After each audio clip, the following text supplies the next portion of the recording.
जो पीसीओएस के पेशेंट हैं उनको या जिनके इरेगुलर पीरियड्स हैं उनको किस तरह की डाइट इनटेक करनी चाहिए?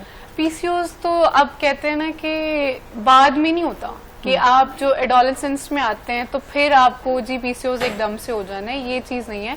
जब एक बच्ची पैदा होती है तो उसकी ओवरीज में क्या फॉलिकल्स होंगे क्या नहीं होंगे ये तो उसी वक्त डिफाइन हो जाता है, बाय बर्थ ही ये चीज होती है। लेकिन आपका लाइफस्टाइल और आपकी डाइटरी पैटर्न बहुत मेजर रोल हम डॉक्टर अतिया साहिबा की राय ले लेते हैं कि एक बच्ची जब पैदा होती है तभी डिसाइड हो जाता है। जब बच्ची पैदा होती है तो उस टाइम ये डिसाइड होता है कि इसकी नंबर ऑफ ओवुलेशंस कितनी होंगी, ठीक है ना, वो नंबर ऑफ फॉलिकल जिस डॉक्टर साहब ने कहा वो ठीक।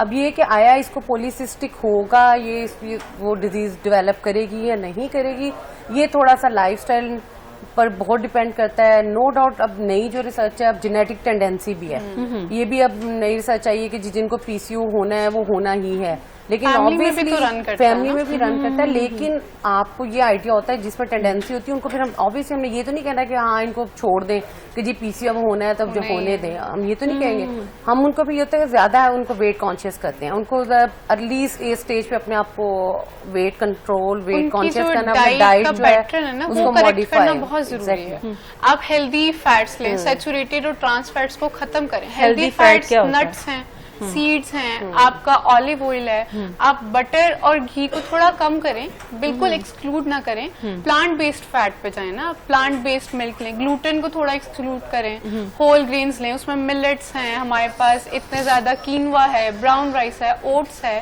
ये अब हमारे कल्चर में क्या है, गंदम की रोटी खाई जाती है, लेकिन अगर आप आज से एक डेकेड पीछे जाएंगे आप देखेंगे बाजरे की रोटी, चावल की रोटी, मकई की रोटी, हर तरह की रोटी को नॉर्मली खाया जाता था। ये नहीं कि कोई स्पेशल ओकेजन है तो बन रही है। चावल खाना कितना नुकसानदेह हो सकता है? चावल खाना नुकसानदेह नहीं है अगर आप उसका पोर्शन कंट्रोल क्वांटिटी डिसाइड, ठीक है। आप बल्कि कुक्ड बॉइल्ड राइस जो होते हैं, व्हाइट राइस, अगर आप उनको बनाने के बाद ठंडा करें, जब कूल डाउन करते हैं तो स्टार्चेस का लेवल लो हो जाता है, तो वो आपको बॉडी में जाके एकदम से ब्लड शुगर को स्पाइक नहीं करेगा, तो आप वो खाएं, बहुत अच्छा ऑप्शन है। लेकिन आप एक कप खाएं, प्लेट में अपनी वेजिस को भी शामिल करें, अपना प्रोटीन भी लें, प्रोबायोटिक्स लें, योगर्ट लें, सीड्स को स्प्रिंकल करें, तो बहुत हेल्दी मील है।